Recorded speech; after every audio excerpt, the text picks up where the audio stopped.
Now this Saints Row IP is left in this dormant state of stasis, and we don't know if it'll ever be rejuvenated the same way Goku was.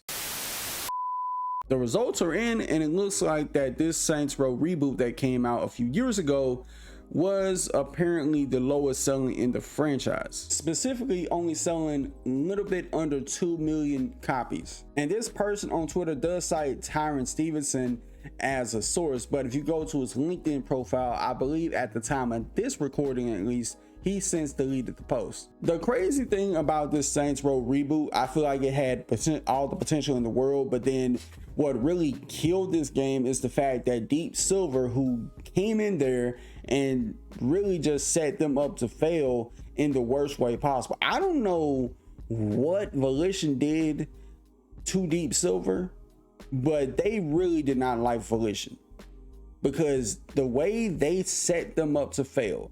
And of course, there are some things you could solely place on Volition themselves, but the way that they set them up, telling them, oh no, you can't make what the fans want, make this instead, is just peak insanity. I thought those new sets of characters had potential, at least, to really end up becoming like these hardened criminals by the end of the game. Of course, it really wasn't like that. I found the story abysmal. The gameplay for it was mediocre at best, even if you like try to tweak some of the settings.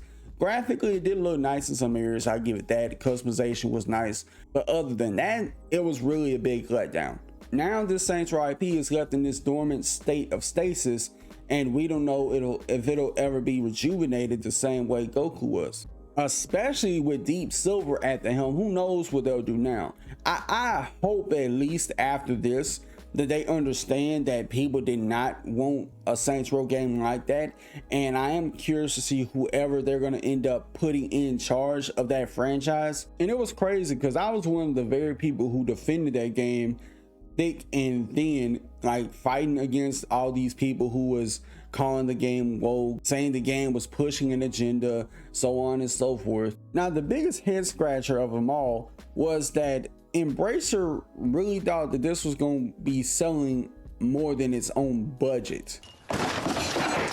My God, they could have lowered the budget to where it would have at least made sense, at least lowered the ceiling to where, okay, you can see it sell at least 2 million or 1.5 million, and they would have been fine. They would have never been shut down. But what did they see behind the scenes to make them say, oh yeah, this is gonna reel us in $100 million or more? Now, thankfully enough, the developers who used to work at Volition, hopefully they can make something that is somewhat of a spiritual successor. I know that at first, that the studio that they recently founded, they said they just want to be a support studio for now, but I think eventually they may want to set out and make their own first game. And if it is indeed a spiritual successor to the Saints Row franchise, I can't wait. But with that being said, let me know what y'all think about this in the comments below. If you enjoyed this video, hit the like button and subscribe for more gaming content like this, and I'll see y'all in the next video. Peace.